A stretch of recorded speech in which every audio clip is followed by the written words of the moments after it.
Bon, alors le chapitre sur les systèmes d'équations. Alors on se rappelle, le système d'équations, dans le fond, l'idée, là, c'est de trouver un point de rencontre entre deux droites. La première méthode qu'on avait rencontrée, qui est loin d'être la méthode la plus efficace, c'est la méthode graphique. En fait, cette méthode-là, on va l'utiliser lorsqu'on s'attend à avoir des valeurs entières et lorsque, je vous dirais que c'est précisé par la question de le faire graphiquement. Là, à ce moment-là, vous n'avez pas le choix. Ceci dit, ça veut dire qu'il faut quand même la pratiquer pour être capable de l'effectuer si jamais la question est demandée. Donc, ce qu'il faut faire, c'est qu'on isole y dans les deux équations, la forme y égale à x plus b.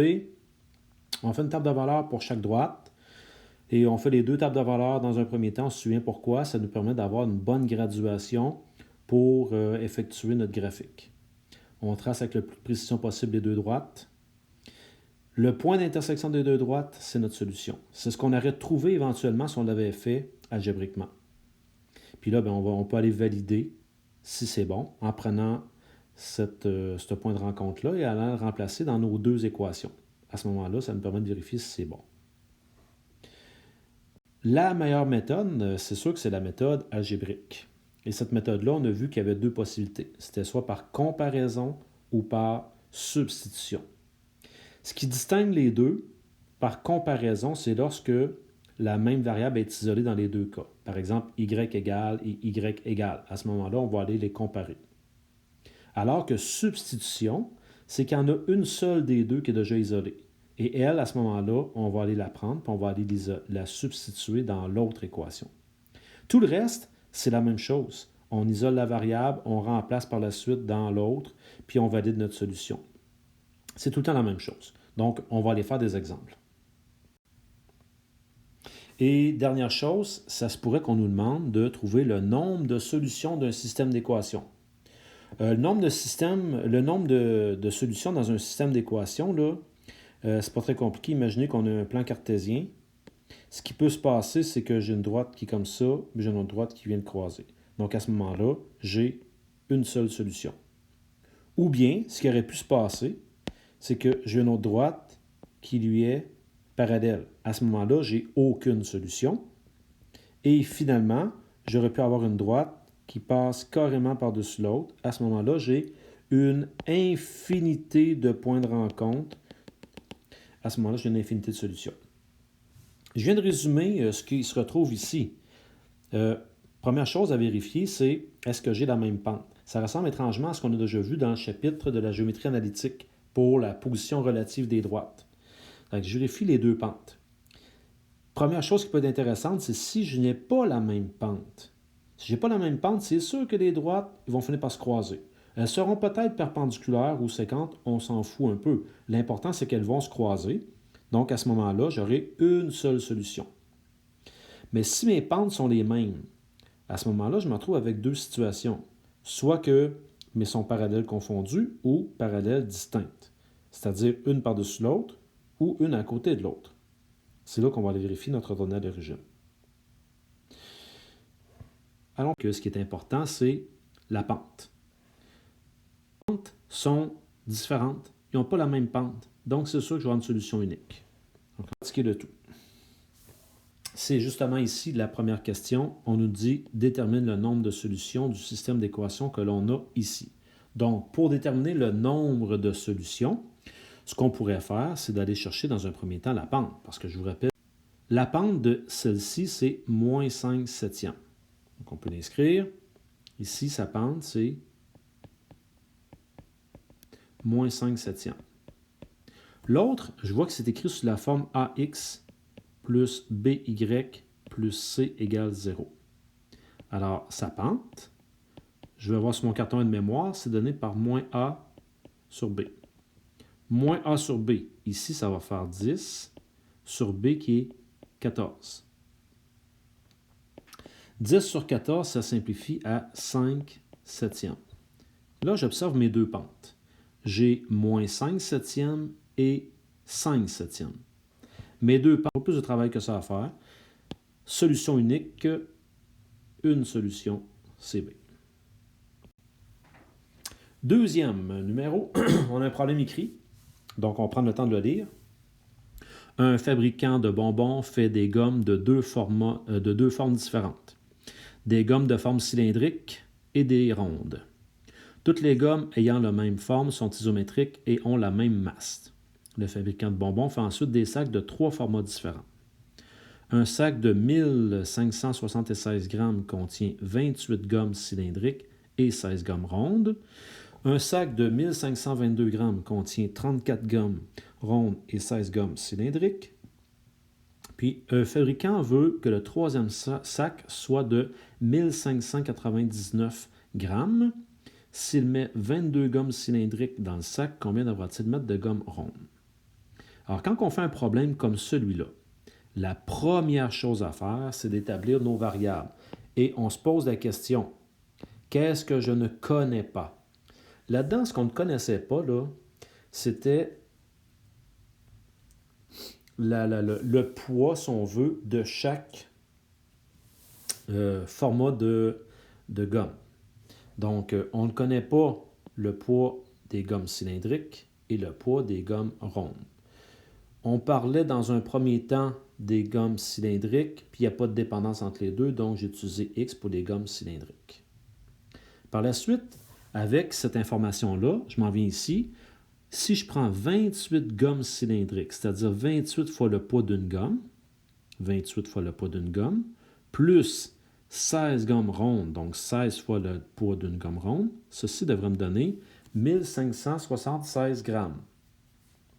De la même manière, pour l'autre, j'ai été dans le même ordre. Hein? X, c'est les cylindriques. Je fais attention, les cylindriques sont ici. Il y en a 16 cylindriques. Donc, j'ai pris 16X plus 34 gommes rondes, donc 34 fois Y. Ça, ici, ça donnait 1522 grammes.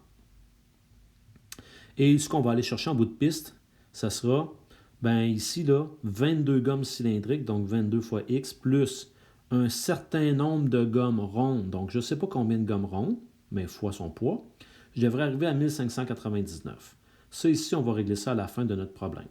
Parce que pour résoudre mon problème, j'ai assez d'avoir deux équations à deux inconnus. Donc là, ce que j'ai déjà fait ici pour vous, pour faire avancer un peu le problème, j'ai pris ma première équation et j'ai isolé Y. Donc, je vous laisse regarder le calcul et j'arrive à Y égale 98,5 moins 1,75x. Ce problème-là, moi, je vais le faire par substitution.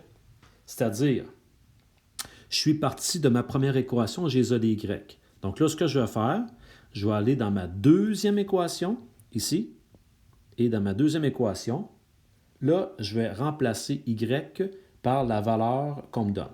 Donc, je vais avoir 16x plus 34Y. Y, c'est 98,5 moins 1,75x égale 1522. Et là, on va effectuer ce calcul-là, c'est-à-dire je vais ici distribuer pour trouver mes valeurs respectives. Donc, je vais avoir 16x plus, quand je fais 34 fois 98,5, j'obtiens 3349 moins 59,5x égale 1522. Donc là, on va regrouper les x. Donc 16 moins 59,5 qui me donne moins 43,5x égale. Là, ce que je vais effectuer, je vais enlever 3349 de chaque côté. Et lorsque je fais 1522 moins 3349, ceci me donne moins 1827. Donc là, tout ce qu'il nous reste à faire, c'est diviser par 43,5 négatif de chaque côté. Ce qui me donne 42 pour x. Donc maintenant qu'on a trouvé x qui vaut 42, il nous reste à trouver la valeur de y. Ce que je vais faire, je vais me faire confiance, puis je vais prendre ce que j'avais fait ici. J'avais déjà isolé mon y. Donc en remplaçant, si x égale 42, on a y égale 98,5 moins 1,75x, c'est-à-dire 1,75 fois 42. Ça fait 98,5 moins 73,5, ce qui me donne 25 pour Y. Bon, bien, ça veut dire que si on récapitule dans ce problème-là, une gomme cylindrique a un poids de 42 grammes, alors qu'une gomme ronde a un poids de 25 grammes. Avec ces deux informations-là, ça me permet de venir ici et d'être capable de trouver la quantité, le nombre de gommes rondes pour arriver à 1599. Parce que regardez, je vais simplement substituer. Donc, j'ai 22 fois des gommes cylindriques à 42 grammes chaque, plus un certain nombre de fois des gommes rondes à 25 grammes chaque, et ça, je dois arriver à 1599 grammes. Donc, ici, quand je regarde 22 fois 42, ça me donne un poids de 924, plus je ne sais pas combien de fois 25, va donner 1599. Alors, ce qu'on va faire, on va enlever 924 à gauche et à droite. Fait que je vais avoir, je ne sais pas combien de fois 25 grammes me donne 675. Et il nous reste uniquement à diviser par 25, ce qui fait en sorte que je vais trouver le nombre de gommes et je vais arriver ici à 27. Donc la solution, c'est 27 gommes rondes. Je pourrais valider en refaisant mes calculs. Troisième exemple. On a ici Julie, Frédéric et Marie qui se rendent à une vente de garage dans leur quartier. Ce voisin a beaucoup de CD et de DVD à vendre. Julie achète 8 CD et 11 DVD pour 36 à 25. Frédéric a eu une facture de 19,50. Il a acheté 15 CD et 3 DVD. Là, on nous dit si Marie a dû débourser 24 $ et qu'elle a acheté 10 CD, détermine le nombre de DVD qu'elle a acheté. On est un peu face à une situation comme le numéro 2 qu'on vient juste de faire. Bon, si on reprend, là, on a un problème écrit. La première chose qu'il faut faire, c'est de bien identifier nos variables. Donc ici, ce qu'on ne connaît pas, c'est le prix d'un CD et le prix d'un DVD. Il n'y a pas vraiment de dépendance entre les deux. Et dans le problème, on me parle des CD avant les DVD. Donc c'est pour ça que X, j'ai dit que c'était le prix d'un CD et Y, le prix d'un DVD. Et là, bien, c'est un classique, hein? 8 CD, 11 DVD, 36 à 25. 8 fois le prix d'un CD plus 11 fois le prix d'un DVD va coûter 36 à 25. Alors que pour arriver à 19,50, c'était 15 CD et 3 DVD pour 19,50.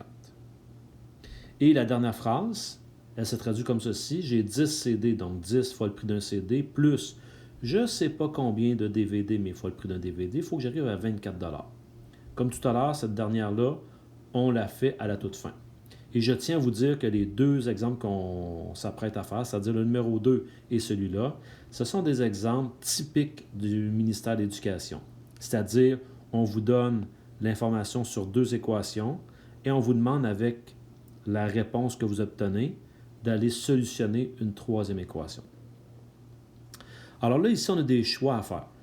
Je vous dirais que le meilleur choix, il faut prendre le temps d'analyser un petit peu, là. Si je cherche à isoler X ici, bien, ce n'est peut-être pas une bonne idée parce que je vais avoir à diviser par 11. Puis quand je divise 8 par 11, ça n'arrive pas à un chiffre qui est très intéressant. Dans la deuxième ici, j'avais le choix d'isoler X ou Y. J'essaie toujours d'isoler la variable avec laquelle il y a le plus petit chiffre devant. Et je vérifie sur ma calculatrice, quand je fais 19,50 divisé par 3, ça fait un nombre qui a du sens. Et 15 divisé par 3, bien ça, je sais que ça va faire 5. Donc, moi, j'ai pris la décision d'isoler ici mon Y dans ma deuxième équation. Donc, je me retrouve avec 3Y égale 19,50 moins 15X. Hein? On soustrait 15X de chaque côté. Donc, on peut le faire voir, là. Je vais soustraire 15X, je soustrais 15X. Donc, en faisant ça, on se retrouve avec 3Y égale 19,50 moins 15X. L'opération suivante, je vais diviser chaque terme par 3. Et c'est là que je me retrouve avec y égale 6,5 moins 5x. Ça, on l'a trouvé dans la deuxième équation, donc on va aller prendre cette information-là et on va aller la substituer dans notre première. Ma première, c'est 8x plus 11y. Donc là, y, je vais remplacer ça par 6,5 moins 5x. Et ça, c'est égal à 36 et 25. Donc là, ce qu'on va avoir à faire, c'est ce calcul-là ici. Donc, je me retrouve avec 8x plus, quand je fais 11 fois 6,5, ça me donne 71,5 moins 55x égale 36 et 25. Donc, on va regrouper nos x. J'en ai 8x moins 55x. Ça fait moins 47x. Je vais faire moins 71,5 à gauche et à droite de manière à regrouper mes termes. Donc, moins 47x égale, quand je fais 36,25 moins 71,5, ça donne moins 35,25. Donc, il nous reste à diviser par moins 47 de chaque côté. J'arrive à x égale 0,75. Bon, en partant, si jamais j'arrive à une valeur négative ici, je m'arrête et je vérifie si je n'ai pas une erreur quelque part. Parce que x, c'est quoi? X, c'est le prix d'un CD. Donc, je ne pouvais pas arriver avec une valeur négative. Donc là, on prétend que x, un CD coûte 75 sous.